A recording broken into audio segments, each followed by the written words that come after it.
안녕하세요. 오늘 영상은 첫 주문 확인하면서 시작해 볼게요. 처음 첫 주문이 들어온 걸 워치 알람으로 알게 됐는데 너무 놀라기도 하고 믿기지 않기도 하더라고요.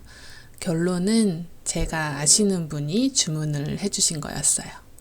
첫 주문 제품 만들면서 그 얘기를 좀 해드릴게요. 주문 확인하면서 과연 누가 주문을 해주신 걸까? 그게 너무 궁금하더라고요. 그런데 들어가서 이름을 보는데 익숙한 이름인 거예요.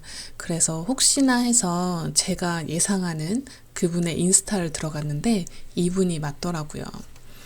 이분은 제가 그 커뮤니티에서 알게 된 분인데 실제로 뵌 적은 없어요. 근데 이 커뮤니티가 SNS를 일주일에 몇 번 올리고 그걸 인증하는 거거든요. 그러다 보니 서로의 SNS에 들어가서 응원도 해주고 그렇게 되거든요. 그런데 이분이 댓글도 참 예쁘게 달아주셨던 분이에요. 근데 이분이 주문까지 해주신 걸 보고 너무 감사하기도 하고 그동안 제가 혹시나 부담을 드린 건 아닌가 하는 그런 죄송한 마음도 들더라고요. 저는 일부러 남편 말고는 단 한 명에게도 말하지 않았거든요.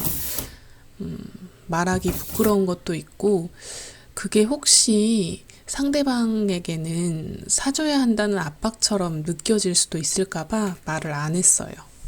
그리고 저는 지인에게 뭘 만들어서 잘 선물하는 스타일도 아니거든요. 친한 지인한테는 수성 같은 거는 잘 해줘요. 그런데 제가 만들어서 선물을 해주지는 않아요. 왜냐면 친한 친구여도 그 친구의 취향에 딱 맞게 만들어주긴 좀 힘들더라고요. 제가 반대로 생각해도 저는 안 필요한 물건을 계속 집에 보관하는 걸 안 좋아해요. 그래서 필요하지 않으면 버리는데 지인이 만들어준 선물은 버리기가 어렵잖아요.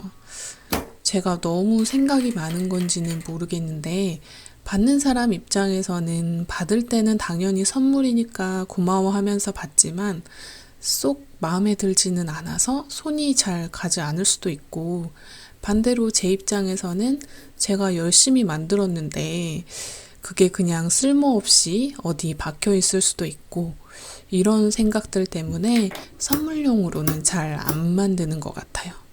그래서 주로 이제 수선은 이렇게 줄여달라, 이렇게 박아달라, 이런 게 확실하니까 그런 게 있으면 나도 연습할 겸 나한테 주라 자주 얘기는 해주거든요. 얘기가 좀 길어졌지만 아무튼 첫 주문 게시하게 해주신 그 고객님께 진심으로 감사를 전하고 싶어요. 사실 고객의 입장에서는 제 티코스터 가격이 싸지는 않다고 생각해요. 그래서 저는 주문이 거의 없을 거라고 생각하고 박스나 포장 재료를 골라만 놓고 주문은 하지 않았어요. 그런데 첫 주문 받고 그날 부랴부랴 포장 재료를 주문했답니다.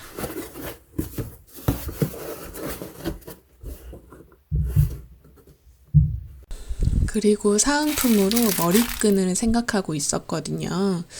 너무 소박하긴 하지만 저도 좀 부담되지 않는 금액이기도 하고 또 꾸준히 계속 드릴 수 있는 걸 하고 싶어서 머리끈으로 결정을 해놨었어요. 그리고 첫 고객이시기도 해서 추운 날씨 따뜻하게 보내시라고 핫팩 파우치도 급 만들어서 같이 넣었습니다. 이렇게 포장을 해서 보내드렸답니다. 택배를 보내는 게 한 번도 해본 적이 없어서 좀 걱정했었는데 검색을 몇 번 해보니까 잘 설명되어 있는 블로그도 있어서 어려움 없이 할 수 있었습니다. 로지아이 사이트 이용해서 미리 예약하고 편의점 가서 이렇게 예약 번호 눌러서 무게만 재고 바로 등록했답니다. 잘 받아보시고 후기까지 예쁘게 남겨주셨어요. 이게 처음이자 마지막 후기가 될까봐 좀 무섭긴 하네요. 사실 스토어 등록하고 좀 늘어졌다고 해야 될까요? 조급한 마음이 오히려 없어지더라고요. 요즘은 새로 등록할 제품들 이것저것 만들어보고 시도해보고 있습니다. 어제는 사실 원단만 고르고 주문하느라 하루가 다 가버렸어요. 동대문 간 것도 아니고 집에서 PC로만 주문했는데요. 다음번에는 새로운 상품에 대한 고민 영상 가지고 올게요. 시청해주셔서 감사합니다. 저는 이만 총총.